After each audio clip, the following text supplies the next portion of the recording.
Warning. The Dub Talk podcast contains language that may not be suitable for younger audiences. Listener discretion is advised. Also, there's a very strong possibility that we could spoil any anime at any time. So be careful in case there's one you haven't finished yet.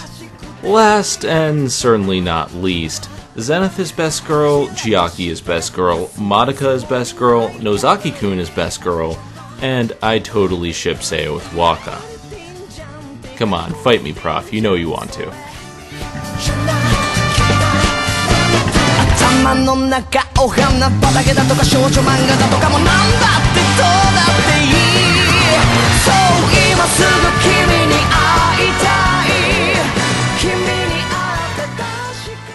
Hello, one and all, and welcome to Dub Talk, the podcast where we take a recently announced anime English dub and more than likely give opinions on things while adding Tanuki just for fun. I'm Stephanie. Wow. I'm Stephanie. Good job, Dad! It's been a long day! And I am joined, as always, by Megan. Okay. Not sure if whoop whoop. Whoop whoop. Okay. Whoop whoop. Also joining us... Oh, god damn it. Also joining us tonight, it's actually been a while since he's done a proper Dub Talk episode, but you would know him from his YouTube channel and series, History of One Piece. Please welcome back, Zenith. Hello everybody, I am that guy that talks about One Piece nonstop. Although right now, because Toei is dicking the show around, I am currently reviewing other anime, because yes, anime. Anime was a mistake. Anyway. Anyway. Oh my god, are either of you Arcana? Oh god damn it, shut up. Wait a second, I thought this was Lilac Talks Dubs. Shut up. Alright, now, who here likes shoujo manga? I kind of do. Depends on what you're talking about. I did back Skip Beat a lot. I did too. I've never actually really been a big fan of the shoujo manga myself. I actually find myself enjoying it more in anime form. Yeah, I always found the manga to be very, very slow. Yeah, it depends on what you're looking at. Okay, now, who likes parodies of shoujo manga? Whoop whoop. Ooh, pick me. Don't pick me, pick me. I'm prettier. And I'm not trying to steal your soul. No, And I'm not. I am prettiest. Oh god. Okay. Oh, Zenith is best girl. Zenith is... So anyway, today we're going to be covering the English dub of Monthly Girls Nozaki-Kun, which was released by Sentai Filmworks around the end of March, so almost a month ago now. Wait. This isn't Beyond the Boundary? Oh, fuck this, God, I'm out. Hey. Get back. You spit. Hey. Megan, get the fuck back here. You like this series enough to buy the special edition for you and someone else. And now I do need to buy. I need to buy this because it is freaking amazing. Okay. Nozaki-Kun is not a mistake. Yeah. So if you're not familiar with the series, it's about Chiyo Sakura and her rather oblivious crush, Nozaki. When she tries to confess her feelings to Nozaki one day after school, she accidentally words it as though she's a fan of his. Taking things completely out of context and quite literally, Nozaki assumes she's a fan of his manga. That's right, guys. Nozaki is a shoujo manga author, and because of Chiyo's awkward confession, he kind of recruits her to help him with his manga as an assistant. As he does many other poor schmucks at this school. Yeah. Not only that, but he is under a pen name, which is a girl's name. So he writes shoujo manga as Miss Yumino. Mm-hmm. Knowing comedies such as this, all kinds of hilarity ensue. But, as always, we're going to be covering the press release from Sentai Filmworks' English dub, including any predictions that we may have had, or guesses, because I know Zenith, of course, probably did not make predictions beforehand. Our thoughts on the casting, as well as Well, because you showed me the... You showed me the show before I can make predictions, but... Yeah, but that's okay. You can at least make guesses, because this will be interesting. But, Okay. we'll also throw in our thoughts on the actual casting, as well as impression/review of the English dub, because Megan and I finished it, but Zenith at least got halfway through. So it's gonna be a variety of things. What are we kidding? This dub is a masterwork, remember? So says Prof. We at least try to watch it the first half of the series, because we didn't really want to leave Wakamatsu out. But, anyways, are we ready to head into Parody Central? Yes. Whoop whoop. Whoop whoop. I'm riding the McFarlane train in on this one. Except for McFarlane's not involved at all. He was too busy directing Blade Runner, Frankenstein, Sherlock, Screeching Pterodactyl, Todd Haberhorn. The McFarlane train is with me in spirit. I have the McFarlane train in my heart. Okay. You might want to get that checked out. Because I'm pretty sure last time I checked you had a gun in your heart. Yes, I do still have a gun in my heart. So you have a gun and it a beats train. people up. Yes. Is it conducted It by is a gun ginger train. kid Anyway. who may or may not sound like Anyway. Sorry, Mom. Before we're derailed for 20 minutes, which would be nice because I'm still eating Train right now. derailed. Of course. But, let's start with the ADR director and the script writers. There are 2 script writers involved. Did anyone have any possible predictions for the director and the writers? I had director predictions, but that's all I had. I'm gonna just make a gonna random say Monica Rial, just for script writer. Okay. Fuck it, why not? Fuck it, why not? So I had 2 predictions for director. I actually got this right. The one I did not get right was Christopher Ayres. Because for some reason right now, as far as we know of, there's really 2 directors at Sentai Filmworks. One of them being Chris Ayres. The other one being who I got correct, and that's Kyle Kobe Jones. As for writers... Who? Question mark, question mark, question He mark. directed Parasite. I'll get to that in a second. Kyle Kobe Jones is also one of the script writers. And the other writer is Katelyn Barr. So, Kyle Kobe Jones! He's mostly known for his ADR directing and scripting work. You've probably seen him do directing work for the series Air, Akame ga Kill, Amnesia for some stupid reason, Brynhilde in the Darkness. He also is the director for Fate Kaliad, Lunar Prisma Ilia. He's a director for Full Metal Panic, for Gatchaman Crowds. Let's see. For Canon 2006, Kino's Journey, Log Horizon, Majestic Prince, Martian Successor, Nadesco the Motion Picture, No Game, No Life, Outbreak Company, Parasite, The Maximum, Five Brain Puzzle of God, and a few other ones here and there, including Sunday Without God and Venus vs. Virus for the first 4 episodes. Also, in terms of scripting work, Kyle Kobe Jones has done the script for Akame ga Kill, Amnesia, Gintama the movie. He did some script for Kino's Journey, Log Horizon. A lot of the stuff he directed, he also had some hand in the script for.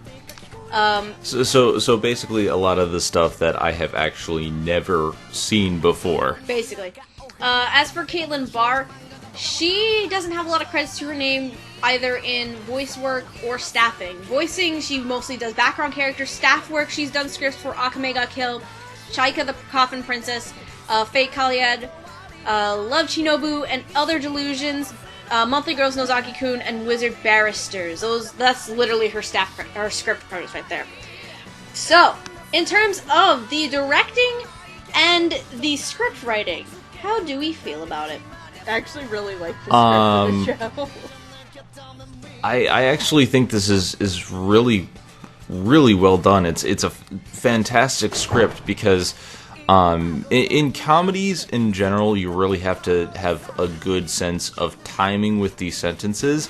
And with the way Japanese scripts work, sometimes you have a lot of people talking over each other. Right. Here, I felt everything was supernatural. Everything sounded right, and a lot of the jokes transitioned incredibly well from the Japanese. So I think this is a brilliant script, brilliantly directed. I give kudos to them both, because I've seen a few comedies that just kind of fell flat, either because they were too literal to the Japanese and the jokes went over my head, or because the timing was off. Yeah, and also you kind of got to give the script some credit, because we're talking about a good amount of the conversations that are in the show regard shoujo manga and how it's created. So there's some terminology that people who might not be familiar with manga may not know, like filling in the beta and all this stuff like that. And yeah, they definitely managed to not only translate the humor and the comedy aspects of it and still keep the timing phenomenal. They also managed to translate and bring over like the context and the content regarding the shoujo manga stuff itself, and make it understandable for any kind of audience. Yeah, Kyle Kobe Jones, because we've talked about him a few times, at least a couple times before. I think Megan Hardy and I consider Kyle Kobe Jones to be the Mike McFarlane of Sentai. Yeah, because he hasn't pissed me off yet like Chris Ayers has. Well, that, and like there have been times where he'll bring in, like McFarlane, like 9 times out of 10, he'll manage to bring in people from like, Kyle Kobe Jones will manage to bring people in from Dallas. Because, like, he's pulled in, because, like, I mean, seeing Log Horizon and a couple other things in here, so he's managed to pull in, like, Jade Saxton for Log Horizon, Jamie Markey did her first role in Brynhilde of the Darkness for Sentai, and I mean, he has connections, not as many as Mike McFarlane would, but in a sense, he's still capable of bringing in people. Mm-hmm. To be fair, this is not quite the case with this casting, except possibly one, which we'll get to eventually. But otherwise than that, yeah, I would say directing and scripting is really solid here. I also like a lot of little things he did as a director. There was particularly one moment, I think, where Nozaki has like these little girly screams that I really like that they put in there. Or like just these little moments where I think that he just let them kind of like deadpan, like throw in a line that may or may not have been in the script. But otherwise, I really like the directing on this stuff. It was really funny. Yeah, and I mean, the characters themselves are, a lot of them are basically archetypes and stereotypes, with a decent amount of them being gender bent. Mm-hmm. And in terms of the direction, he manages to keep them from not overdoing it. These actors are very good at not overselling it to the point it becomes ridiculous. Right. But when it calls for it, they can become a little bit more over the top. Because a lot of this is very down-to-earth stuff. But then when it really needs to like go over the top and be comedic, it just goes with it and it takes it to that next level, and that really works for the show. Oh, absolutely. Like, again, because sometimes with comedies you have to be careful that you don't overdo it in your performance and like just be way out there, and you need to rein it back in. And again, the direction is a phenomenal job because he doesn't keep him from overdoing it. And considering, like, actually a decent amount of cast members, I've never heard of some of these before. Mm-hmm. And some of them are fresh faces to me, and some still have, like, very little credits, too. So being able to give the actors good direction in order to still keep the humor but not having them overdo it, again, kudos to you, Mr. Kyle Kobe Jones, for doing that. Mm-hmm. In fact, many of these are people from, like, many of these are fresh faces from YouTube. Like, these are people that, they're probably not well known in the industry, but they're actually, you know, from other mediums, and the fact that you get people, like, completely fresh, you know, not at that much experience. In fact, half of these people don't even have, like, wiki pages where you can look up information about them. Yeah, really, I was like, who the fuck are half you people? Who are you people? And I'll talk about it a bit more when we get into the characters, but you know, when you actually learn who some of these people are, like, I'm just like, wow, the fact that this turned out as great as it is, this is a 1 in a million chance that, you know, it's rare. It's incredibly rare. Yeah. So we think we good to move on to these characters? Yes. I was born ready. Okay. But that's just because I am Tomoda. Okay. Well, fine then. Tomoda! My friend Tomoda. Anyway, let's move on to, we're gonna do mostly, individuals, but there are gonna be at least 5 characters that are placed together. The first 2, for obvious reasons, we have to talk about the 2 main characters from Nozaki's manga Let's Fall in Love. We have to talk about Mamiko and Suzuki. Did anyone have predictions? Did anyone possibly have predictions for these 2? Or guesses in Zenith's case? No, Yes. no, because if I forgot they were characters that had voices. Because I had watched the show like so long ago, and I got to like episode 4, and then I stopped. And then they're like, "Oh yeah, we're gonna dub this." And I'm like, "Oh yeah, I'll do the episode with Lilac. Sure, I won't leave her high and dry and all by herself. And she needs a buddy to talk about Nozaks with." I'm Mr. Lonely. No. So, my guess, Why would you guess now? You already heard them. Shut up, Mom! Zenith, do you have possible guesses? Because you are I know you've never really watched much Sentai stuff, so you would be brand new to this. So any guesses for who voices Mamiko and Suzuki? Because I didn't make any predictions either. I'm going to guess, thankfully in this past, 2 weeks, I've done a lot of research on, dub voice actors for characters, because I've been watching a lot of anime, and I have been, scripting a lot, so I'm a little bit more familiar with... We're converting you to our cause. Oh, so that Welcome means to you the probably dumpster. already might know who one of them are. Okay. Yeah, I know one of them sounds very, very familiar. Mamiko, is not the one that sounds familiar. I'm just gonna say for Mamiko, it's very young girl voice. I know I'm completely wrong in this, but I'm gonna say I'm just gonna go on a limb and say Caitlin Glass, and I know it's not Caitlin Glass, but that's pretty much That's what his heart's the closest telling him. in terms of voice. That's what my heart's telling me. Okay, and how about but Suzuki? the other one, Suzuki, I think it's Chris Patton. Ding, ding, ding, Oh. we are right. Yep, your guess would be correct. Suzuki is being voiced by Chris Patton. Mamiko, on the other hand, brand new voice actress. This is her first and only credit, Melissa Milano. Melissa Milano is her name. Again, quite literally, this is her one and only credit. Chris Patton, though, he has been around the for block. He's been around a long ass time. When Chris he's not Patton. attempting to dismantle cars. Yes, as where are you Graham hiding? Spector. As Graham Spector from Baccano, you've also heard him in series such as Black Cat as Creed Discith. He is also in Chrono Crusade, Diabolic Lovers as Ayato. He is best mechanic, and after watching the commentary for Baccano, he's one of the few voice actors who don't sound like their character. Yeah, no, he does inside the booth. does not sound like that in real life either. Yeah. I've met him a He couple is times. also... You may have also seen him in series such as Full Metal Panic as the lead Sosuke Sagara, as well as Greed from the Full Metal Alchemist franchise.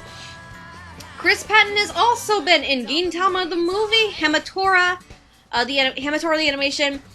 Let's see. I'm gonna sashay off now. I'm getting to it. Let's see. Mythical Detective Loki Ragnarok. He's been in Nabari no O. He has been in Princess Tutu, of course, as Fakir.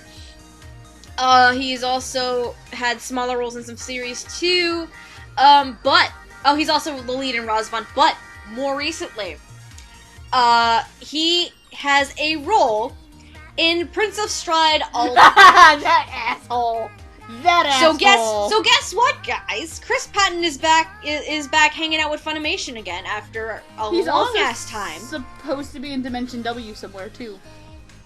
Yeah, so good on you, Chris Patton, for coming back to Funimation. We've missed you, sir.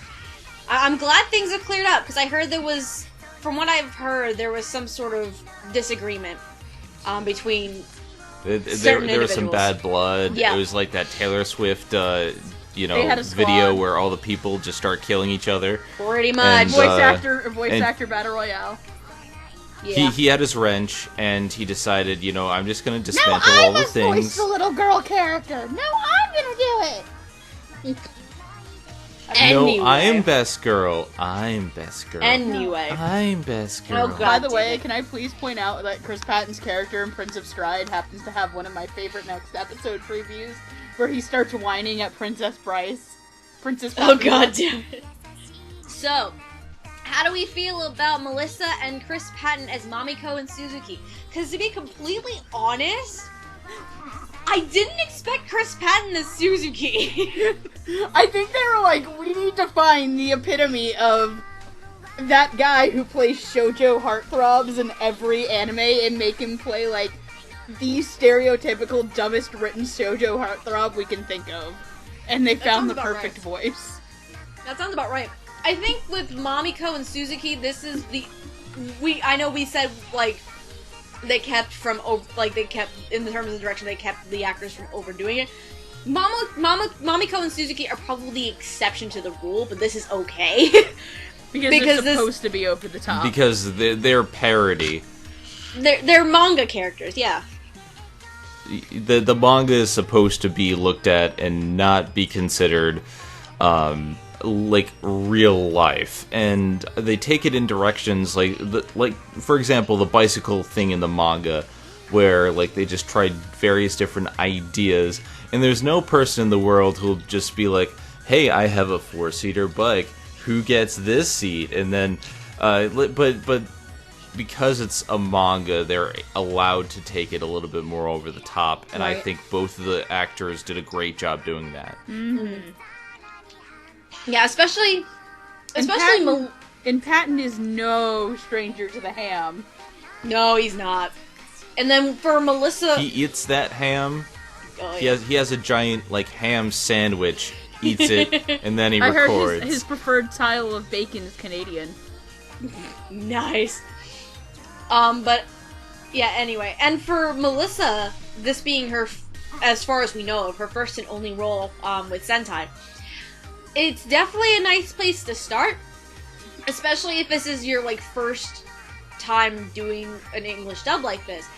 So that gives you the chance to overdo it and make mistakes if you wanted to. And she doesn't have to match lip flaps. And she didn't have to match lip flaps. Yup. That's probably the one easiest role.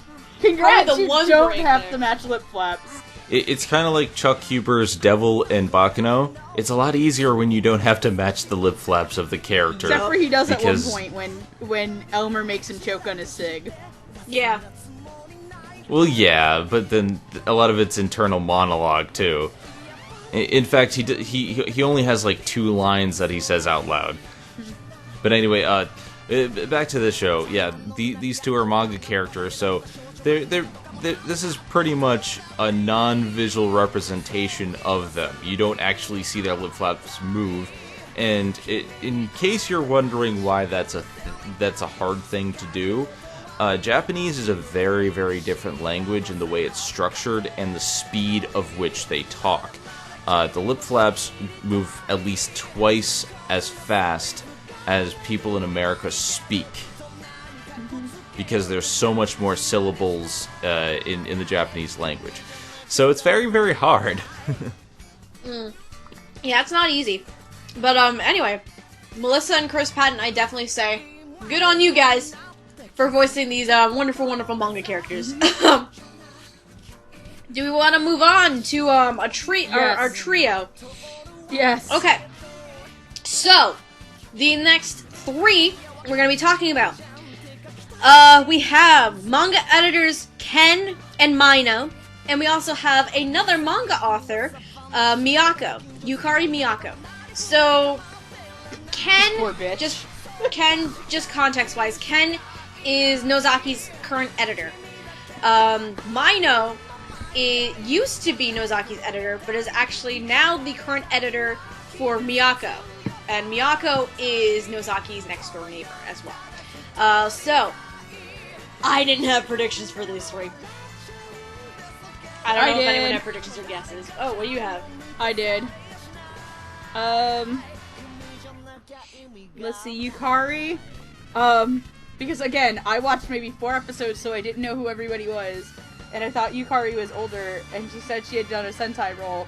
So I thought Yukari was Rachel Robinson, but in my predictions list... Oh my god, shut the fuck up, prof! That was me! Oh. Don't shut the fuck up, Steph.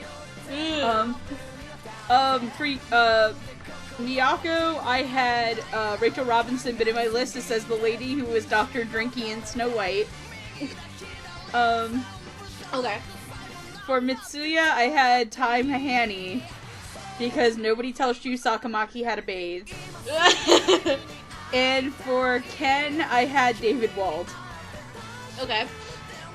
For me, for Yukari, I had I was thinking it sounded a little bit like the girl in Great Teacher Onizuka, who is called Tomoko-chan. Is that Wendy Lee, one of the many roles she does in that show? Yes, and I would be wrong in that prediction, but I think that like it was a similar type of voice, or at least it sounded to me at the time. Mayano, yeah, the other two I really couldn't place. Okay, so the 3 individuals voicing these characters. The voice of Mitsuya Mino is Ned Gale.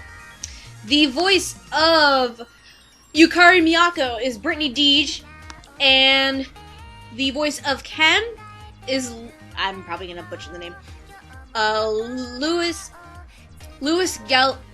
Galindo. There it is. Blech. Names, new names, learning all the time. And nobody knows who they are. Okay, Who the fuck Who are you people? Okay, Ned Gale. You probably would have heard him in mostly background roles.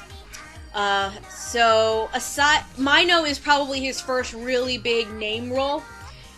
But otherwise, you've heard him in background roles for Akame ga Kill, Hamatora, Log Horizon, Love Shinobu, and Other Delusions, Maid Sama, Majestic Prince, Love Alternative, No Game No Life, Parasite the Maximum, Sunday Without God, and Wizard Barristers.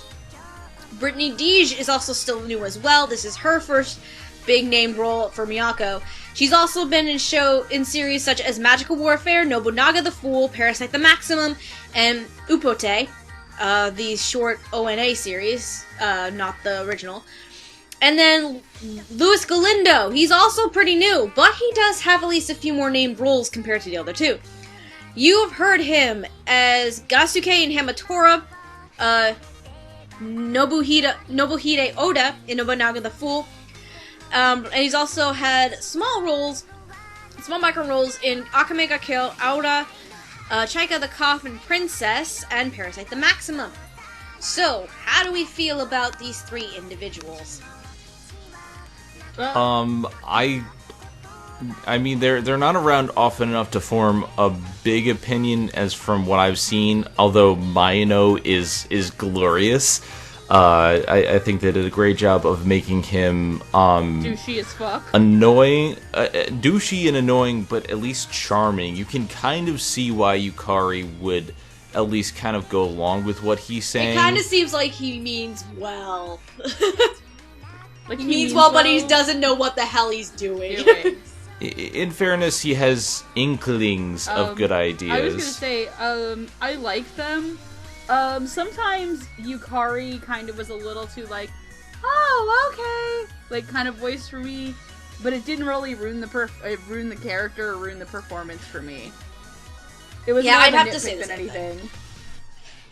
She was such a minor character at the time that I didn't really think too much of it. Especially because Mino, she's supposed to be someone that Mino is capable of manipulating and convincing to do whatever he says. I mean, the fact that she's able to include a tanuki in a murder mystery, and he murders the tanuki. I think the scene I felt the worst for her in is when she like calls to yell at him, and then he manipulates her into apologizing. Yeah. And you just feel like super shitty for her. It's like, really? Really? And then Ken is as grumbly and like not liking Nozaki as like he's the voice of I gotta put up with so much bullshit. Yeah, basically. Because Ken does put up with a lot of Nozaki's shenanigans without inadvertently putting up with his shenanigans. Like, he'll hear about them and be like, the hell did you do? I think what works about this, though, is that his voice is kind of similar to Nozaki's. It's on that deeper register. Right. And he has that laid back, like, I gotta put up with this kind of tone. And at the same time, you get the feeling from his voice and from the way he's directed that he does really enjoy his work, even though Nozaki's just like, oh, you enjoy it so much, and he's always so enthusiastic about his editor. Yeah, definitely. Like, he's in love with him, like, as an editor, and then Ken's just like, I don't fucking need this shit. Like, it's kind of like when you come back onto the Dub Talk Twitter chat, and, like, we've gone, like, it's like you kind of stuff, like, when you come back to the chat and you're like, what the fuck did you do without me? What the hell did I tell you? No, that's not what I wanted. Stop, bad children. Yeah. It's like when we have a Team Bad Decisions, like, Twitter chat, and then I wake up in the morning and I'm like, what just happened? Yeah. It's okay, we blame Patrick. Yeah, it's always Patrick's fault. Anyway. Did nothing wrong. Y'all are just mean to Patrick. No, it's mostly Zenith. It's mostly Zenith that he's... Well, to be fair, those two bicker. You guys kind of bicker like a married couple, Zenith. Well, Patrick is always saying mean things to me because he's best Zack writer, so... Anyway... So I think we're in consensus that, at least for the majority of it, sounds good. Yeah, I mean, these are very minor roles. Ken and Mayano are in a little bit more, and I think they're stronger voiced characters, but overall this is really, really good work. Just so you know, you do get to see Miyako. You do get to see the three of them at least a little bit more in the second half of the show. Just so you can get. I mean, the first 6 episodes are the first 6 episodes are basically getting the band together. Mm-hmm. Kind of. That makes sense. Okay, are we ready to move on? Yes. How about we talk about? Maybe. Okay. How about we talk about? Oh, good lord. Hirotaka Wakamatsu. My baby. Wakamatsu. My baby. No, you mean Waka. Waka. No, or Katsumatsu or something, or Kara face or some shit. I forget what Sayo starts calling him, but he's my baby. He's your Wakamatsu's my baby. Wakamatsu's my favorite character now that I finished the show, honestly. Okay, so Wakamatsu, he is on the basketball team, just for some context. And he basically gets roped in, he gets roped into the show mostly because of Sayo, whom we'll get to in a minute. Because Sayo is a bit of a troublemaker. And, Sayo beats the shit out of this poor kid. Yeah. Sayo beats the shit out of this poor boy. Yeah, essentially shenanigans ensue where Wakamatsu's trying to tell Sayo to just, like, stop and lay off. But instead, how he approaches it and how he does it shows Sayo more of an impression of, hey, I like you. Do you want to date me? So that's a Sayo? I've been glaring at her for the past 20 minutes, and then I walk up to her and I say, hello, and then I make it a point to go up to her whenever she's around and say, hey, Sayo! That'll tell her off. Yeah, basically. I just enjoy, whenever he's over at Nozaki's house, though, he's just like... And then they find out he's got, like, a thing for, like, putting in the, like, the black filters or something like that. He's really good with an X-Acto knife. Yeah. For some reason, he's the only one who's good at that. Compared to the others. Which, I love the fact that the background, like, theater artist guy is basically, he's like, oh, look and see how it's done, and he ends up, like, cutting out the characters instead of adding in the background. Now, my favorite thing is how Hori then tricks him into thinking that's his low job on the totem pole. And Wakamatsu's like, okay!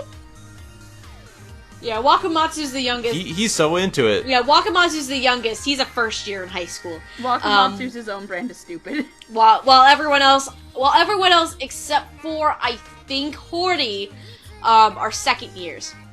I think Hori is the only third year. Mm-hmm. Okay, so predictions or guesses for Wakamatsu. I had 3 predictions, actually. I had 1. And I'm gonna assume Zenith has some sort of guess. Megan, do you want to go first? Corey Herzog. That's actually one of mine. That's my second choice. My first choice. My entire casting of this was based off of Grammatical Murder and For Diabolic Lover. Maybe a little Beyond the Boundary. Oh, nice. Speaking of Beyond the Boundary, I actually had Clint Bickham as my first choice for Wakamatsu. Aww. That would have been adorable. Then I also had Corey Herzog, but I also had Leraldo Anzaldúa as well, for my third choice. I figured, because if I remember right, he voiced Art in Hamatora, and after I saw that, I figured maybe he could fit here. Zenith, who do you think is voicing, Wakamatsu? Well, my initial, I don't want to say guess because I actually looked ahead at the character list as I was watching the show, so I got an idea of, like, who each character kind of was. And so I kind of formed a little bit of prediction. My prediction was, and this is a voice actor I do not know, the main lead in Angel Beats. God, why can't I remember his name? Isn't that Clint? No, that's, Hold on. I know who it is. Give me 1 second. What's the name of the character? I know who it is. I'm gonna look it up. I'm looking. Just give me the name of the character. I'm already on ANN. It's Otanashini. Otanashini. That's Blake. That's Blake Shepard who voices him. Yeah, I was like, damn it, I know that voice. Sorry, I haven't seen Angel Beats in a little while. I have Bakano in the brain right now. Gee, yeah. I wonder why. But anyway. You can't tell at all. Anyway, the individual who is voicing Wakamatsu, his name is... I apologize for butchering your last name, sir, because I know I'm going to. Cameron Bautsch. Bautsch. I apologize. Bautsch. Something like that. And he's actually, again, pretty new.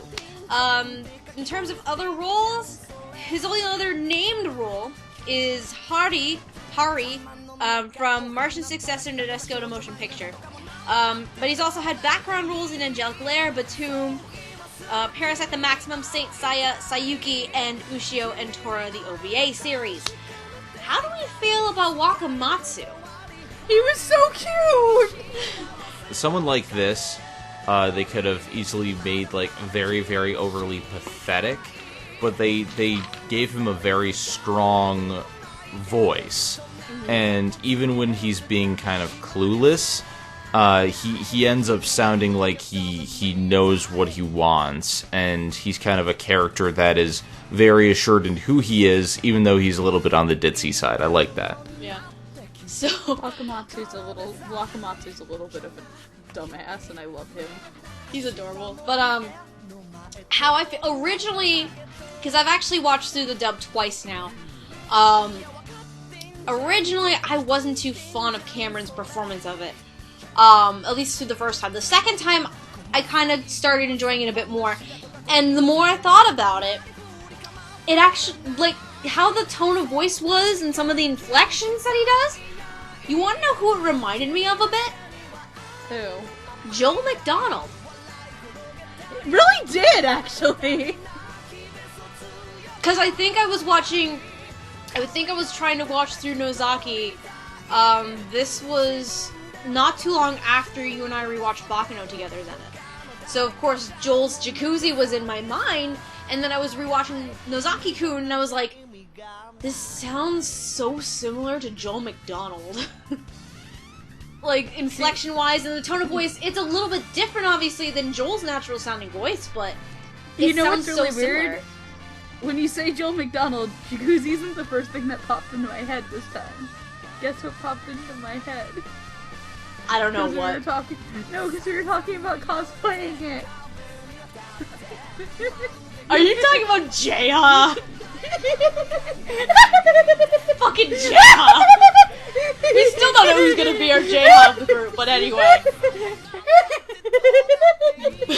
She's gonna die over there. My sexual pirate dragon! God damn it. I just think that I think his tone seems so natural for a person. They very much play the character straight. He feels like a real person, and in a parody, the straight man, like someone like that, I think I don't is think necessary. Wakamatsu's the straight man in this show. I don't think Wakamatsu's I think somebody else has that job. I think we'll get to him. Wakamatsu's kind of a Fruit Loop too. Compared to the girl he's attached to, he's not as much of a Fruit Loop as her. Yeah, fair enough. But yeah, my opinion, it took me a bit to kind of get used to it, but the second go around when I was watching the dub, I really started enjoying Cameron's performance a bit more. He's a baby Joe McDonald. Baby Joe McDonald. That's his new name now. So I think the consensus is we like Wakamatsu. Especially Megan. Wakamatsu's her favorite. Wakamatsu became my favorite character because he's such... This poor motherfucker. I hadn't gotten that far in the series to meet him yet, so I had no idea. And I was like, and Steph's like, get as far to meet Wakamatsu. I'm like, who the hell is Wakamatsu? Yeah. And then he got beat the shit out of by basketball Beelzebub. Yeah. Basically. That is one of my favorite lines in the whole show. Speaking of basketball Beelzebub, do we want to move on to Seo? Yes. Okay, Yuzuki Seo, aka Basketball Beelzebub. Basically, the character trope that she kind of plays in the series is she's essentially the one who doesn't have a filter and is very oblivious to some of the things she says to other people. The asshole guy. Kind of, yeah. So, predictions for Seo. Oh, by the way, Seo also is known around the school as the Lorelei of the Glee Club because she has a very, very beautiful operatic voice. Anyway. And she also put Wakamatsu to sleep with it. Yes. That's a thing in the series. So predictions for Seo. I had 3, and I did get this one correct. I have 1, and I got it wrong. Okay. I'm gonna be completely wrong in my prediction, I know, but I had 2 things that would be really, really funny if they were true. Okay, what do you think? What were your funny things, Zenith? Justin Cook or the person who plays Kazuma Kuwabara. So Justin Cook or Christopher Sabat playing a girl. Let him dream. She's a tomboy, and the whole thing is her just being like this complete A-hole. Yeah. She beats up a lot of people in the show. So Okay. Megan, what were you thinking? Monica Rial. Oh, that actually would have been fun. If Monica got to use her big girl voice for that. The 2 that I got wrong out of my 3. Brittany Karabowski was 1. The other was Sarah Ornelas.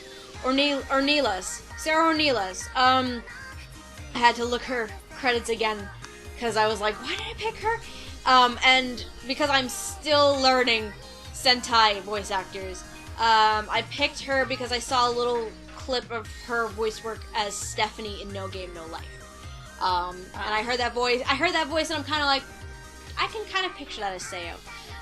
But the individual who did get the role of Seo, and was actually my first prediction for the role, Joanne Bonasso. Joanne Bonasso is voicing Seo. If you are unfamiliar, she's still, I wouldn't say pretty new, but she has a smallish resume, but she does have at least a decent amount of named characters under her belt. You may have heard her in roles such as Black Bullet, Chaika, the Coffin Princess, Devil Survivor 2, the animation, Dog and Scissors, Fate Kaliad as Magical Ruby, Ghost Hound, she's also in Canon 2006, Papua, don't know what the hell that is, as well as Parasite the Maximum, Super Sonico, and Venus vs. Virus, and she also has a few background roles here and there. I'll admit this is another one that when I first heard it, I wasn't so sure about it. But, because I didn't expect it to go this direction. But she definitely pulls off the attitude and, like, the snark and, like, the slight cunning devilish charm that Seo kind of has to her character. Seo was hysterical to me. I'm sorry. She just had, like, type of voice. Like, she pulled off cocky a-hole really well. Yeah. Yeah, I don't know. I was a little bit iffy on this first two. It definitely grew on me, and then when you find out, like, about the whole, like, Glee Club Lorelai stuff, you know, okay, I was just like, okay, so it works in a sense. She's not my favorite voiced in the show. Yeah, like, I mean, it was kind of rough in the beginning, even when I watched it twice. It was still rough in the beginning, but, like, the more as it got going, and especially, like, her relationship with Wakamatsu, and her playing off of Cameron, I think it eventually worked, and it kind of showed the differences between the two characters very well, and it kind of balanced it out. Comedic-wise, I think it is great. Yeah, it was wonderful. It turned out wonderful in the end for me, really. I think my favorite thing that she does is that she just kind of, like, drags around poor Wakamatsu. Yup. It's my favorite little moment. I love the nicknames. Yeah, that and the nicknames that she gives him.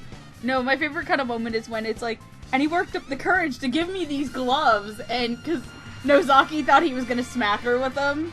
Yeah. And then this like little bug comes by, and she's just like, ooh, and she like catches the little bug.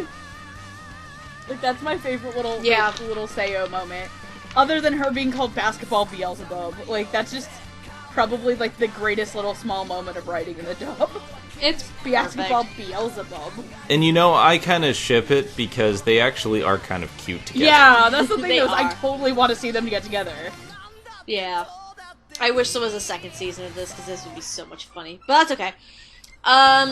So consensus, I would say we're kind of, at least a little bit mixed. Zenith didn't exactly enjoy it. For me, it was a little rough in the beginning, but Megan loved it, so. So I think we're good to move on. Let's talk about my favorite character in the show now. Masayuki Hori. Gee, I wonder why. He is in charge of the drama club at the school. But he doesn't really act all that much. Mostly because he's short. But the big characteristic for him... But the bigger pieces for him, one, he does the backgrounds for Nozaki's manga. Two, he tends to beat the shit and drag around poor Kashima, which we'll get to in a few minutes.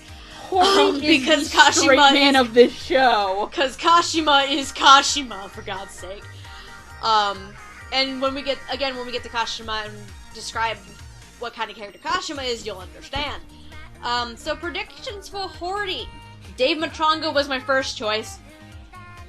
Then I had Josh Greeley as my second choice, and my third choice went to Adam Gibbs.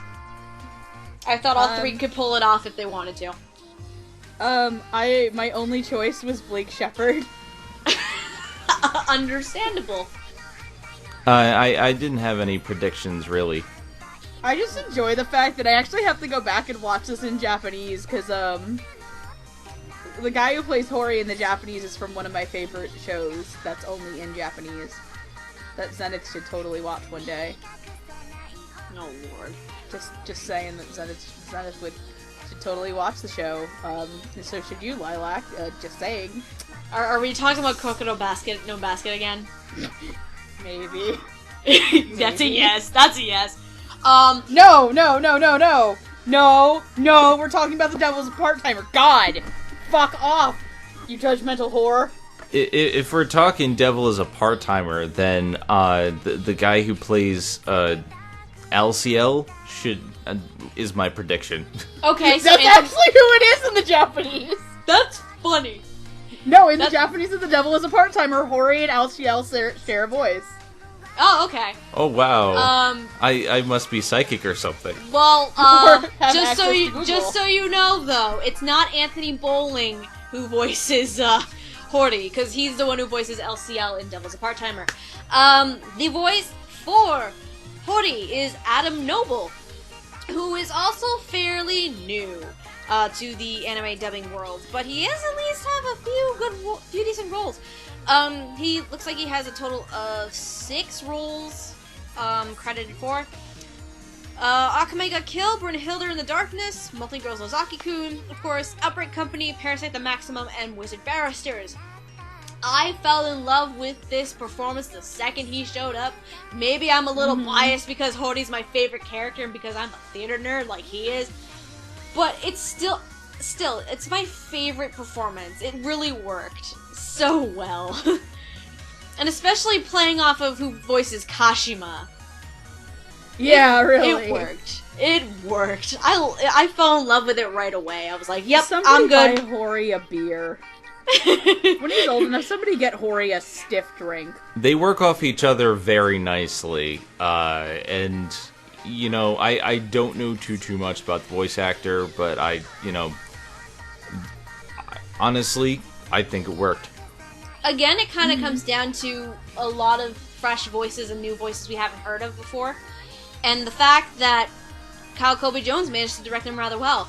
Because, for Adam Noble and then Cameron as well, they're also primarily stage actors. Yes. So, to have these two stage actors, and probably, I wouldn't be surprised if there's like a handful of other stage actors hiding in here somewhere, having these stage actors come in and they manage to pull off these roles, it actually did really well. And especially for Hori's case, because he does have those moments where he becomes an actor.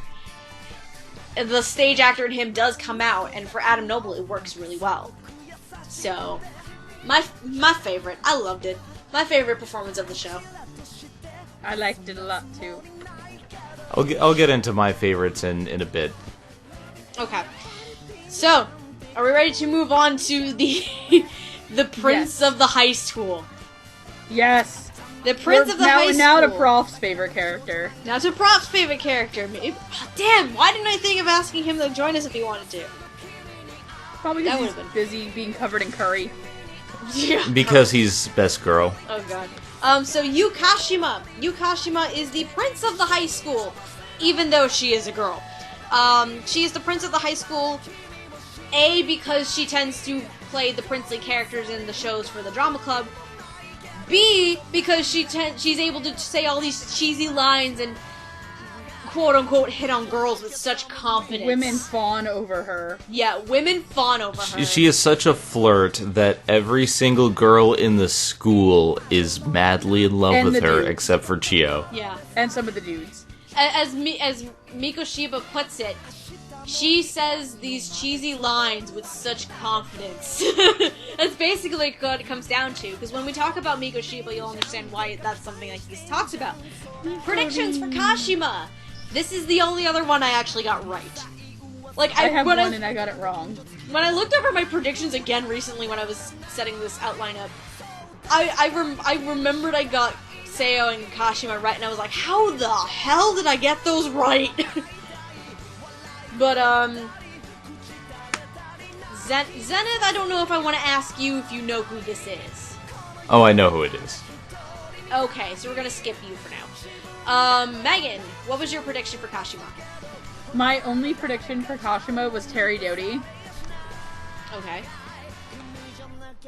That's it? That's all you gotta say to that? Just, okay. I was about to say why, but you jumped in. I honestly, I don't know why. I think I picked Terry Doty because Terry Doty usually plays, like, kind of manly chicks. Mm-hmm. Or she plays little boys. Okay. So, like, the only character I really had a reference on for her voice right now, because I don't watch Parasite, because I'm a huge pussy, is her character in Assassination Classroom. Okay. Who is, like, this goth chick. Who's buddies with Uncle Marcus. Buddies with Uncle Marcus. And, like, she's buddies with Uncle Marcus and my boy Rico. And she also refers to small children as zygotes. Yep. And I think her name is Kirata, and there's, like, the whole episode where they talk about their names, where she, like, complains to her about her mom naming her Kirata, because she's, like, her mom's like, she thought she was getting a sparkly princess, and then she gets me, like, a goth who's into books. Then there's also a kid named Justice, and then Karma's like, I don't see what the problem is. And they're all like, oh, sorry, Karma. And Karma's like, nah, man, just busting your balls. I love my name. But that's why I picked Terry Doty to be Kashima. Okay. So, again, I had 3 for Kashima, but I did get it right. The 2 that I got wrong. Lucy Christian was my second choice. Rachel Robinson was my third choice because of that, because we did hear that Rachel Robinson was in the works for her first Sentai series. Whether or not it was going to be this one, I didn't know, so I put her here. But my first choice for Kashima, the one I got right, and the one I know Zenith is fully aware this is, Kashima is being voiced by Monica Rial. So we have, once again, Monica using her ever-wonderful big girl voice. Yay. If you do not know who Monica Rial is, again, what is wrong with you? You must not watch anime. Because she is most well-known, really, as the record holder for the one voicing the most anime dub roles. And she's voiced a lot. She's done characters such as Misuzu in Air. She's also Kaede in Assassination Classroom. Mei Misaki from the series Another. She is Chane LaFerre in Bakuno. She is Mei Rin from the Black Butler franchise. She is Sonic the Monkey from Blah Blah K Battlefront. She is also, she is in Certain Magical Index. She is in Chrono Crusade. She is in Defrag. She got Mufasa in Diabolic Lovers. She's Cordelia in Diabolic Lovers. She's also in Devil's a Part-Timer. She is in Divine Gate. Fuck that show. We're sorry you're in Divine Gate. The running gag of the Grimgar episode. They're in Divine Gate. We're sorry. Yeah. She's also Mira Jane from Fairy Tail. She's also in Fractale from the New World, Full Metal Alchemist.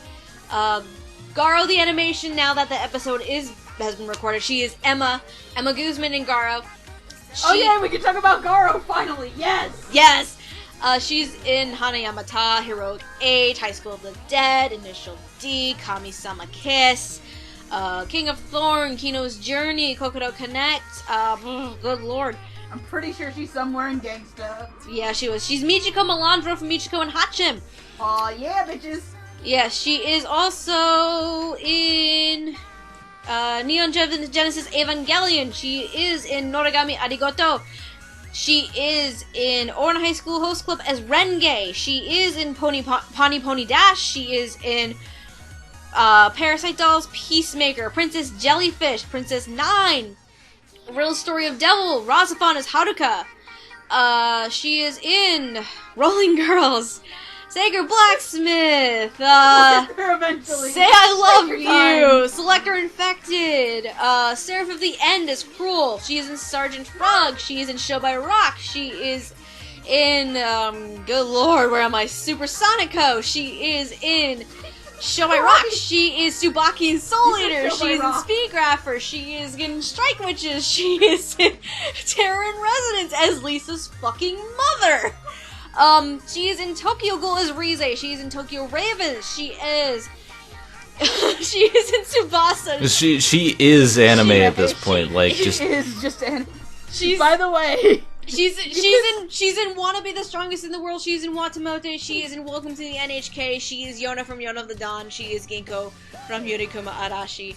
And that's just By the way, not even half the list, by the way. before we talk about Kashima, because you mentioned Selector Infected Wixes, Yes. did you see Afia's post for National Sibling Day? Oh, maybe? I might have. No, she's like, Happy National Sibling Day! And it was the twins from Wixes. Oh my Who were god. kind of incestuous. And then just the first subtweet I see on that, Katelyn Glass, ew, ew, ew, ew, ew, ew, ew. Oh my god. I love you. I love Afia so much. Yeah, for those who don't know, if you've ever seen or heard of Selector Infected, Afia and her fiance Micah Solasad, they play twin. They play twins in the series, but the twins do kind of fall in love with each other. So it's kind of horrible. That and her photoshopping Joel McDonald's baby into stupid situations. that was great. But anyway, back to Monica Rial. How do we feel about Monica as Kashima? I love Kashima's voice. I think she's perfect for Kashima. It's not someone I predicted. I didn't really have a prediction for Kashima. But the more and more I become familiar with Monica Rial's work, like I think this is right up her alley. It's in some ways it's a little bit like Rise without the menacing and manipulating bits. It's just more the charm and seduction. Well, fake seduction because she's seducing all the young women there, but Yeah. I think she does a great job. And let me just say, she's a very fun person to talk to on Twitter. So She's more fun Monica's a in real life. sweetheart. Monica's a Monica sweetheart. somehow remembers me from like 6 years ago. It's Monica kinda signed my monthly Girls Nozaki-Kun set at Anime Boston. But anyway. I wish I got to see her at Anime Boston. But anyway, you're awesome, Monica. Never stop being Monica. Yes. Yeah. When I was going through my predictions initially, because again, a lot of me and my predictions, I'm still unfamiliar with Sentai Filmworks' talent pool. And Monica goes and works in Houston quite a lot. So I put Monica in two places, one of which we'll eventually get to. But the other place I felt that she could pull something and do really well with it was actually Kashima. And this is ironically her first princely character, of course. And when it was revealed, when Sentai revealed it was Monica who was playing Kashima, they did the little clips on YouTube with like the actors in the booth voicing where you get a to little see bit of them the do scene. the booth acting, yeah. Yep. At the end of the one for Monica, because she's doing this like low, like baritone, slightly seductive voice for most of it. At the end of it, she goes back to her natural voice for like 2 seconds. She's like, "I'm a prince." It was great. Yeah, it is kind of terrifying to watch her do the voices Yeah, because sometimes. 'cause what like, we- damn, girl. yeah, because what we refer to as Monica's big girl voice, that's not her natural voice. That is not her natural voice. The voice you typically hear for some of her more cutesy moe type characters is her natural voice. So, Which is kind of crazy, but it's awesome. it's awesome. But yeah, I loved her as Kashima. Like, the second I saw that clip, and then the second I saw her on the screen and I was watching it, I'm like, yep. And then again, when I looked through my predictions to set this outline up, and I realized that I had gotten Monica right, I'm like, dude, hell yes. Because I had forgotten I predicted Monica Stop for being this. right. I forgot I predicted Monica. I'm sometimes good at guessing, I suppose. Still don't know how I got freaking Rico and Justin right and Garo. I don't know how I did that, but I don't know how you did that. I That don't know upsets me either. so much. That upsets me because Garo was recorded a year ago and they weren't in anything like a year ago! Yeah. I'm still disappointed that I couldn't get David Wald right, though. I'm disappointed in that. I'm kind of sad that you didn't tell the story about how I couldn't remember Leon's name was Leon, and I just kept calling him Rico. I forgot, I'm sorry. I told the other Well, there's story. the story. You told the Sourpuss McFirearmor? I probably got the name slightly wrong, but yes. Because I was afraid to call him Sourpuss McCockblock on Twitter. Nice. Anyway. But I've told David Wald I called the show Garo The Adventures of Best Dad and Sourpuss. The Adventures of Blast Hard Cheese. Oh my god. Anyway. So, consensus on Remember, Jermaine, if you're still looking for a wife, I'm single. Oh god damn it. Anyway. Consensus on Monika's performance of Kashima. Yay, Kashima. Yay, Kashima. 2 thumbs way, way up. Huzzah. And lots of roses. So, are we ready to move on to who Megan considers to be best girl? Yes! My second favorite character. Best girl, and Prof will fight her on it. I will fist fight the old man. Oh god damn it. So, Makoto Mikoshiba is the next one on the list. Mikoshiba, aka Mikorin. He is essentially... He's been friends with Nozaki for a while. He does a good amount of, like, the detailed, flowery kind of stuff for his manga. But more importantly... But the big trait for Mikorin, he's essentially... The stereotype that they throw him is essentially a tsundere. Because what tends to... But he's also... But what he tends to... Well, he's also an otaku. But what tends to happen... sometimes Mikorin will say things, really embarrassing things, and then get super embarrassed over them. It's like... But it's strange though, because I think he sounds really, really cool saying them. I see, Mikorin is my favorite character because he is the love hunter, and he says that with so much sincerity that I'm just like... Just embrace it. You're the coolest person ever, Mikorin. Yeah, he says some really weird things and he'll instantly get embarrassed. It's like, it's as if he's Kashima. Like, he'll say things like Kashima would probably do it. He's Nega Kashima. He's Nega Kashima. He becomes so embarrassed. He doesn't have the same confidence as Kashima does.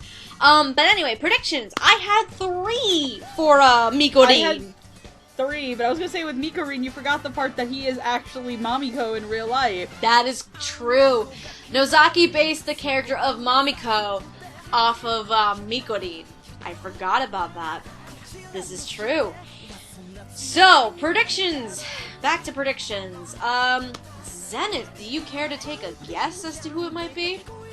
Or maybe your prediction, not necessarily your guess. This one is hard. I don't know his name in Ouran, but the lead main character. Vic Mignogna? Yes. You're referring to Tamaki, really? That's what I was reminded of. But I'm wrong. I can see the connection. I can kind of see the connection now that you say it. Megan, what were your predictions for Mikorin? I had Adam Gibbs, Josh Greeley, or Clint Bickham. I also had Adam Gibbs as my first choice, but I also had Chris Patton and Blake Shepard for my other 2 choices. Obviously, we are all so wrong. Though we were half right, technically. It's not Adam Gibbs who's voicing Mikorin, it's Scott Gibbs. No relation. A while ago I did ask Adam Gibbs if he was related to Scott, and he was like, no. But Scott Gibbs, he's actually pretty new to voice acting for Sentai and voice acting in general. But you may have heard him, at least in terms of named roles, Chaika the Coffin Princess, Magical Warfare, No Game No Life as Sora, and Nobunaga Oda from Nobunaga the Fool. But he's also had background roles in The Ambition of Oda Nobunaga, Beyond the Boundary, Hamatora, Outbreak Company, Parasite the Maximum, as well as Supersonico. Scott Gibbs. Because this is my first time really listening to Scott Gibbs in the show. And I know, in terms of No Game, No Life, a lot of people were really split on his performance of Sora. For me here and Mikorin, I'd say out of all the performances, his was the weakest for me. Though, it did get better by the end, but it was still pretty weak to me. But I can understand where it came from. Right. It took a while. It took a while for me to really get into it. But yeah, for me at least, I would say Scott Gibbs is the weakest performance. That's just me. I mean, it just sounded weird compared to, like, the Japanese. I was like, it took some adjusting, but what do you guys think? He's actually my favorite performance in the dub. Really? Yes, I thought he was the perfect amount of both overconfident when he needed to spout those lines, but then you can pretty much sense the hesitation behind it. I thought it did a great job with the character. I thought he was a lot of funny. He is very much this character who is always going around being egotistic and doesn't always mean to. And the thing that really sold him on me was the episode where he's in the dating simulator and explaining to Nozaki, how to pick best girl, and his play against Nozaki was so great. Like, the actor did a great job of doing that juxtaposition. And Tomoda is best. Tomoda is best girl. Yeah, I think around the dating sim episode, I think that's where it kind of started picking up a bit for me. I will admit, when he called himself the Love Hunter, though, I had to stop and laugh, because how he did that, like, he did it in, like, this sing-songy voice. It was like, 'cause I'm the Love Hunter! I'm like, what the fuck is this? I still think my favorite little Mikorin moment is whenever he gets, like, really upset and he's just like, and you can, like, hear him freaking out. Like, that's my favorite part. But that's Mikorin in general. Just all of Mikorin. All of Mikorin. I would probably say if I had to be any character in the show, I'm either Mikorin or I'm probably Wakamatsu. Yeah, okay. By the sounds of it, I think we're 50-50 on Scott Gibbs, because for me it was the weakest, but for Zenith it was his favorite. My favorite, I would still say probably of everybody, Wakamatsu was probably my favorite, but Mikorin, I'm kind of like half and half too, so. Yeah, I think that, so this isn't the, okay, so this is like, even though we never talked about No Game, No Life, this is probably the second time that Scott Gibbs made everyone so decisive over him. I mean, well, I've never seen No Game, No Life, so. Me neither, but I've only seen little clips here and there that Sentai put up, but like I've heard people's opinions here and there too, and a good amount of people did not like his performance as Sora. So I was kind of hesitant knowing that, and for me, I can kind of understand why, but at the same time, it is another one that did improve over time. It's just still not my favorite and not the best to me. But again, that's just how I feel. But do we want to move on? Yes. Because we're down to 2. How about we talk about Umitaro Nozaki, our lead male character, aka manga author Miss Yumino, Miss Yumino. So predictions for Nozaki. I kind of want to go last because I kind of have a story with mine. Well, one of mine is the same as yours, so I'll say that. But my other prediction for Nozaki was Dave Matrenga. Okay, why? That's an interesting one. Is it? Oh wait, is it after Growl Me Growl Pants? Is that why you picked it? Yes. Oh god damn it, dramatical murder. You can run, you can hide, but you can't escape that dick. Jesus Christ. Zenith, you will never, Steph, you will never, ever Live that down. Get the image of Growly McGrowlpants Dave Matranga biting and blowing off blue-haired budget Seth Rogen. There's my nightmare fuel for the night, thank you. So, Get out, everybody! Zenith, who do you think is voicing Nozaki? Well, I was wrong, but I actually went with Mike McFarland because I just got done watching Amon, and they kind of sound a little bit similar. Okay, I can kind of see that in a similar direction. If Funimation had the show, Mike McFarland did direct it, he totally would have been Nozaki in his own dub. Because he's in all of his own dubs. He really kind of is. It's the McFarlane Illuminati. Yep, yeah. Basically. So, I had 2 predictions. And Nozaki was actually the most difficult one that I had to cast. Originally, I only had 1. That one being a default to David Wald. Because I had no knowledge at the time of Sentai voice actors, of course. As I was going through and doing more of these dub type podcasts, I ran into another possible choice. And this was when I was watching the dub for Hamatora the animation. And I was essentially introduced to Andrew Love, who voiced Ratio in the dub. And when I heard Andrew Love's performance of Ratio in Hamatora, I was revisiting my predictions again, and then I thought to myself, wait, because I knew more than likely David Wald was not going to be Nozaki, but because I didn't know Sentai's talent pool again all that well, I put him in there as a default. So when I revisited my predictions after watching Hamatora, I was like, Andrew Love would definitely be a nice fit here. And I was kind of gunning for Andrew Love to be who ended up as Nozaki. But that's also why I had Andrew Love, was because I couldn't think of anybody. Right, and I know, I think I talked to you about it. And then of all the things we had to watch, Dramatical Murder kind of influenced it.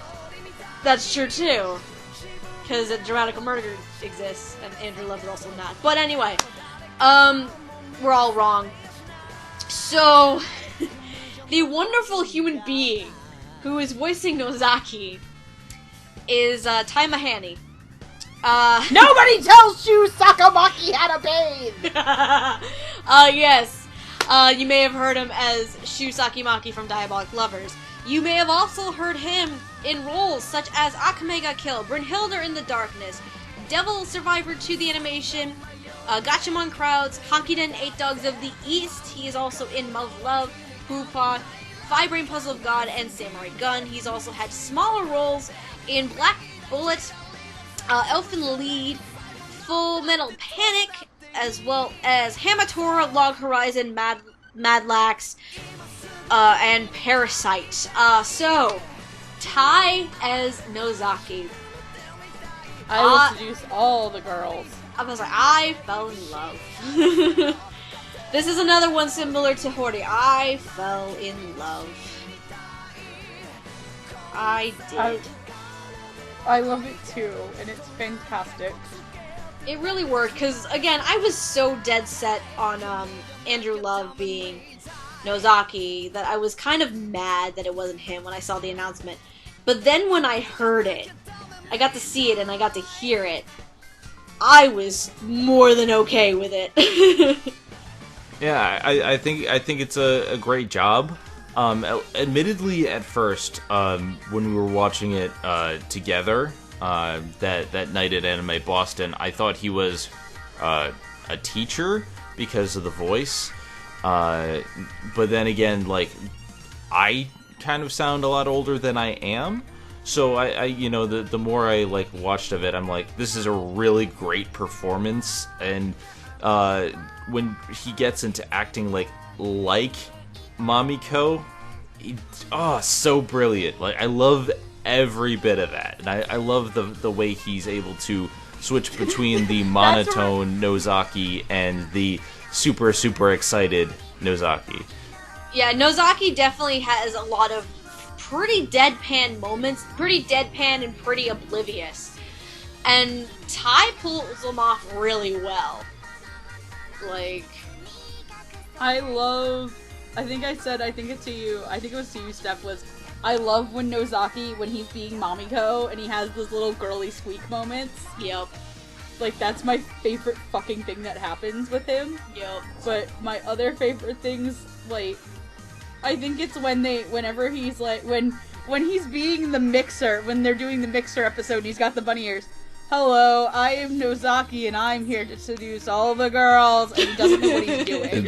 That is best Yes. moment. That That him sold being- me on everything. Like, I immediately tweeted that to you guys. I'm Nozaki-Kun. I am here to seduce all of the boys. And, It is wonderful. it is brilliant. It is I'm comedy brilliance. I am so sad I didn't pick Tai as a prediction. I was so set on Andrew Love. But that's mostly because the only other thing I've heard Tai in was as Shu Sakimaki in Diabolic Lovers, and I wasn't a fan of that. To which we kind of need to show... You weren't? No, I was. His performance of Shu was the weakest out of all the ones that were in there for me. Oh, that's right. Aside from, of course, friggin' Yui, but that's another story entirely. But yeah, he was among the weakest. I forgot we have to show Zenith that show. Oh, Lord. But yeah, this performance more than makes up for the performance for Diabolic Lovers. It was phenomenal. It was great. And I want to see him in more things now. But, yeah. Consensus is definitely go Tai go. Yes. You seduce... Go Tai go. You seduce all them ladies. No, he's seducing all anyway. the boys. Get it right. Oh god damn it. I just love when Miko Rin, like, is like, I want to go to the bathroom too! So I think, are we ready to move on to our final member of the cast? Yes. Okay, so let's talk about Chiyo Sakura. She is the lead of this series. She is the one who has a big old crush on Nozaki, but then mixed up words when making a confession, and then Nozaki took the words literal, and she ended up as one of his assistants. Chiyo. Predictions. How many did I have? I had 3. I had 1. I didn't really have any because I couldn't place the voice, and I would have been completely wrong anyway. Yeah. Alright, Megan, who were you thinking? You Crystal Laporte. Funny story, she's one Crystal of my Laporte. she's one of my picks. Of course she is, Cause I beyond, mean, it's 'cause beyond the boundary. Beyond the Boundary. Yeah. Cause Crystal voices Mitai, the lead for Beyond the Boundary. My other 2 predictions. This one also kind of comes with a story, actually. So, my other 2 predictions were Brittany Karbowski and Monica Rial. The reason for this, back when Parasite was a thing, and we were talking about Parasite, Hardy had mentioned there was this little preview narration kind of clip, which had Monica Rial, I think it was Monica.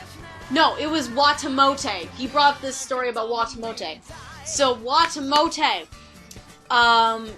there was this preview clip where Brittany Karbowski was narrating essentially as Tomoko. So a lot of people speculated that Brittany Karbowski was going to be Tomoko. It ended up as Monica Rial.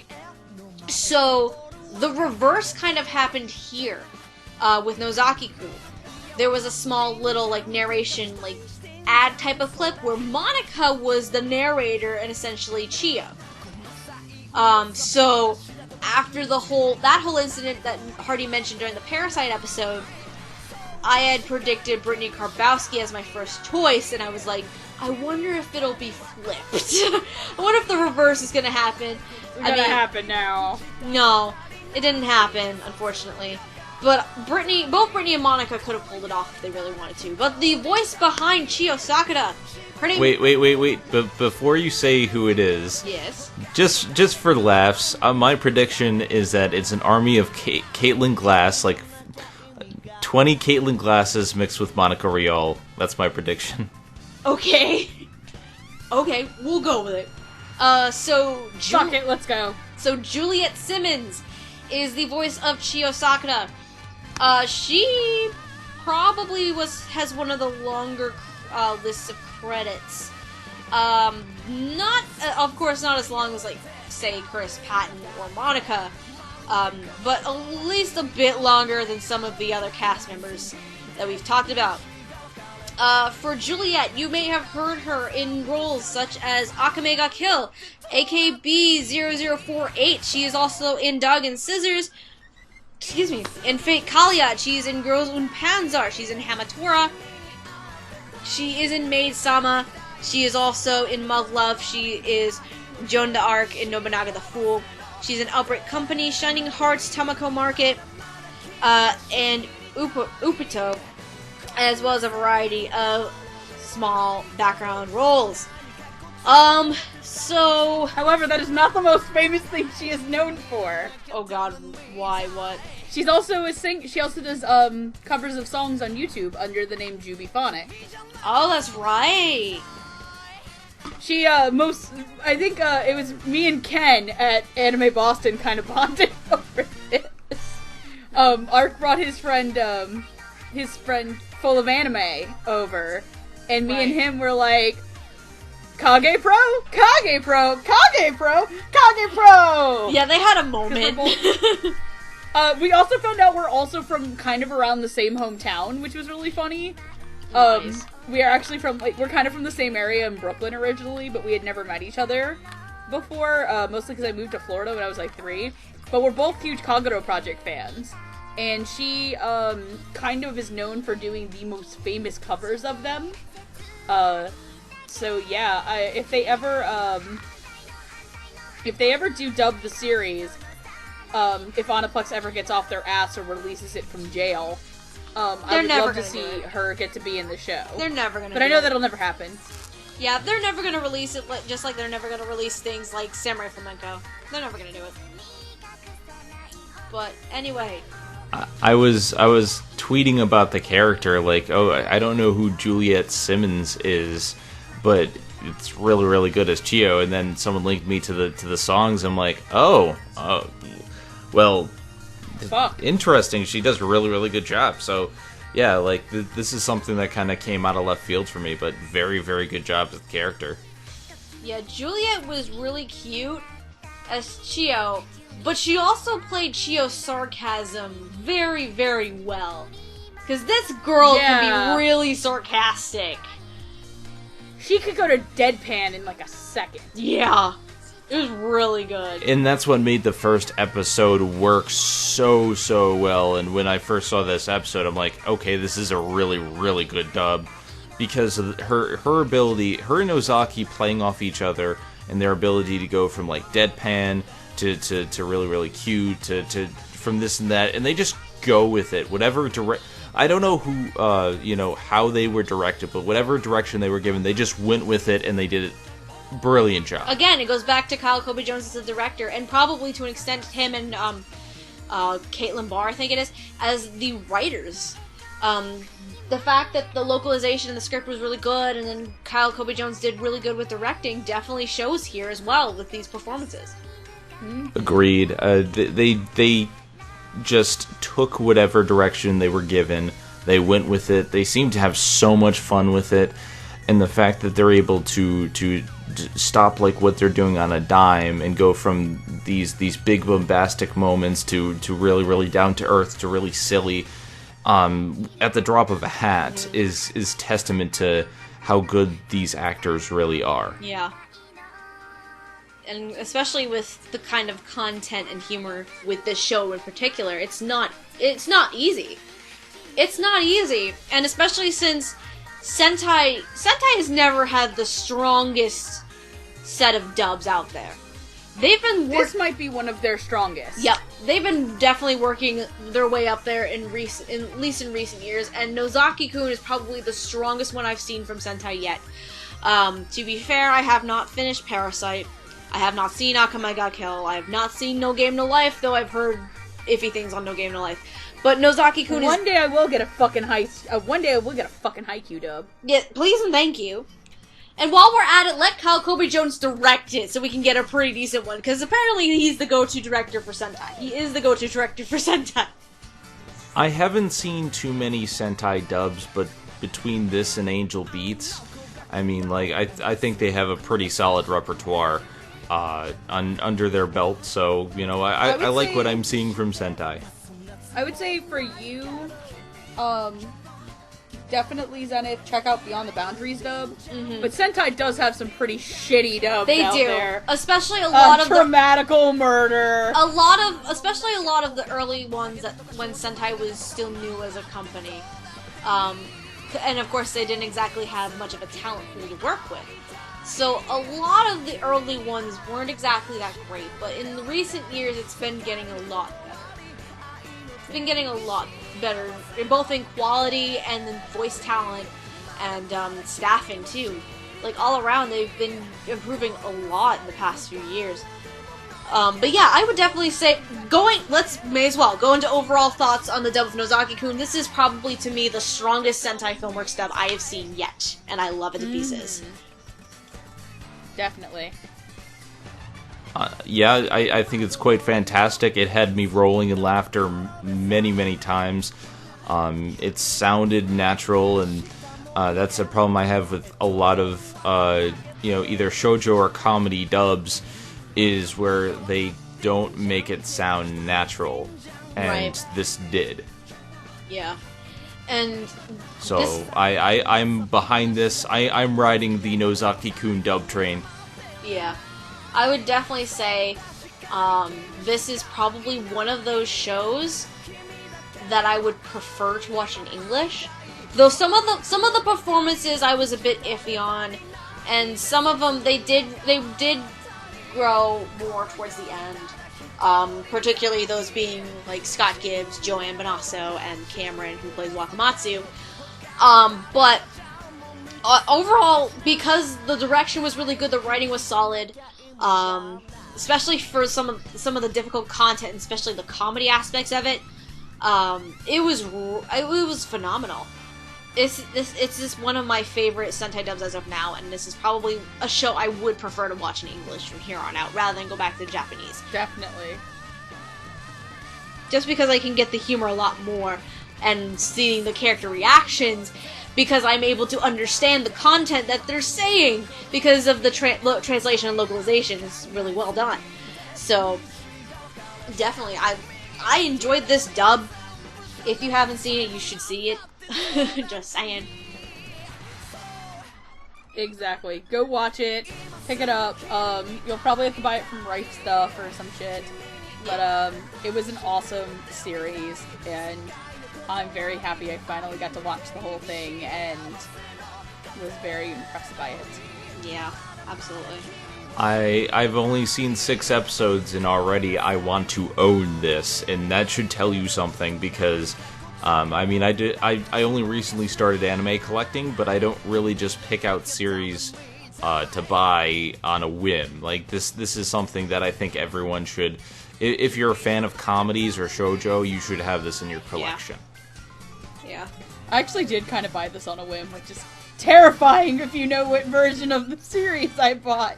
Yeah. The super special awesome. I bought this having not watched the entire show. Yeah. Because I'm a psychopath. Yeah, blind buying can be very scary. A lot of the items that are on my shelf are blind buys, and I still haven't touched any of them. But, anyway, if you are interested in seeing the English dub for Monthly Girls Nozaki-Kun yourself, you can do so through purchasing the DVD and Blu-ray versions of the series. You can find those through rightstuff.com, Amazon, or your local retailers who provide you such anime goodies. In terms of streaming the dub, I think the only way you're going to be able to do so, as of recording this, is through the Anime Network, which if you want to do that, you will need a subscription for. I don't know the details on that. I probably should look into that a bit more just for the sake of informational things. But otherwise, if you want to see Monthly Girls Nozaki-Kun in general, There are a few options in which you can watch the Japanese version. Anime Network is one, Hulu is another one for North America, and it is also streaming on Crunchyroll. So, you have a variety of ways to at least watch monthly Girls Nozaki-Kun, which I at least recommend you do. It's a good comedy that that parodies shoujo manga actually really well, and the stereotypes and all that stuff. But eventually, I'm not gonna go too in detail, because eventually I'm gonna review the damn thing. I am eventually reviewing... That's right, you have to review this. I am eventually reviewing monthly Girls Nozaki-Kun. It is one of the ones that people voted for and wanted to see me do in my massive review week that's gonna be in the summer. So, ta-da, you get a first little hint as to what I'm reviewing for that week. But yeah, if you're looking for the dub itself, I would suggest the only real way you can find it is to buy it, which is something I would at least it's at least worth getting at retail price. It's at retail price if you're just going with just the standard DVD or the standard Blu-ray. Definitely. Special edition, not so much, because though I got a lot of awesome shit in it, yeah. Yeah, but, anyway, I think that's it for us. Of course, thank you to Zenith for joining us. I know it's been a while since we've had you on an actual proper episode, because you were supposed to be on the Pandora one, but I guess that part fell through. Shit happened.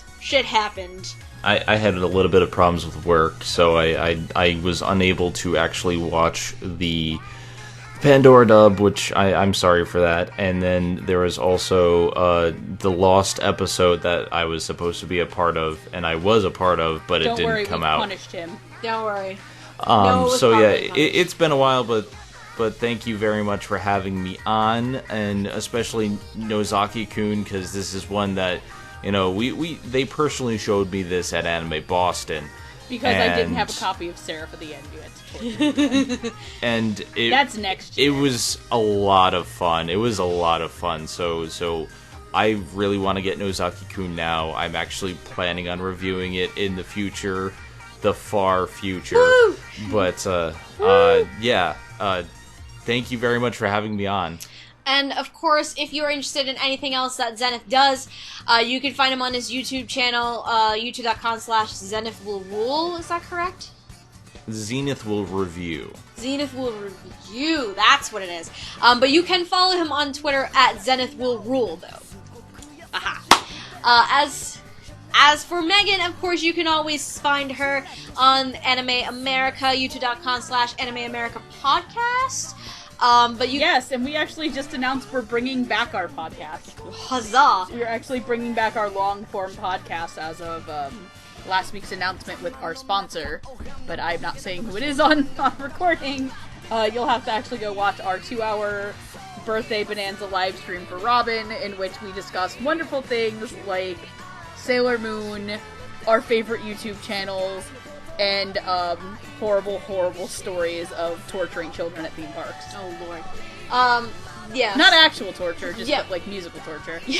Yeah, but you can also go to Anime America to find any anime reviews and top 10s and a bunch of other things that Megan has been a part of. But if you want to follow her on Twitter, you can follow her at QueenEra2. That's QUEENIRA and then the number 2. As for me... If you ever ask me where it came from, I will tell you some stupid story, but you'll never know. Probably not. As for me, of course, since you found this episode, you probably already know that I have a YouTube channel called Lilac Anime Reviews, and if you want to subscribe here, you can subscribe here if you can, if you want to see or hear more things, more Dub Talk episodes. Eventually, I'm going to get back into doing more reviews, hopefully bring back the Lilac 10 series. But as of right now, it's mostly Dub Talk episodes and vlogs and a few things here and there. You can also take a look at the blog, lilacanime-reviews.blogspot.com. I haven't updated the damn thing since, the Divine Gate episode. I should probably fix that. And you can also follow me, as well. I am a contributor to Infinite Rainy Day, where I mostly do seasonal work and anime reviews, and I'm actually helping coordinate the spring seasonal work this time around, letting our editor take a little bit of a breather, because I'm helping too. Because Jonathan and I are such workaholics, it's not even funny. And on Twitter, you can follow me at Lilac Anime Review, with review spelled REVUE. But also, if you enjoy the Dub Talk podcast, I do have a Patreon page. If you support her ass, if you want to help, not just me and my actual projects, but also help out Dub Talk, because there is a milestone goal that involves getting audio versions of the podcast onto SoundCloud. So if you want to help out with that, if you're interested in helping me out and helping out the Dub Talk podcast kind of like spread its wings a little bit and reach new heights, I'll leave a link in the page for the Patreon page in the description below. Otherwise than that, I think we're done for tonight. I'm ready. Well, shoot, Double Talk's on in 30 minutes. We've already missed Assassination Classroom. We missed Assassination Classroom and Dagashi Kashi, so Grimgar's the only thing left. I'll catch up this week. I've already seen the Ass Class episode, so I already knows what happened, but I'm actually going to be missing I'll catch up on Double Talk this weekend. But, I'm just going to miss Grimgar tonight and take a shower and then just watch the live show, because I want to see Justin's, live reaction to Undercat. Oh my god. But, anyway, that's it for us here. I'm probably gonna go to bed, because I've been so tired lately. Good night, Lilac. Yeah, thanks. But yeah, say your goodbyes, guys. Good night, Lilac. Good night, everybody. Good night. And remember, kids, don't make bad decisions that Lilac has to confiscate your wallet for. Oh, Lord. Yeah, confiscating wallets. Hashtag... And on that day, Megan learned nothing. Yeah, hashtag team bad decisions. We really should have gotten Captain Bad Decisions on here, but anyway. Good night, everyone, and as always, Otaku-wan, my friends.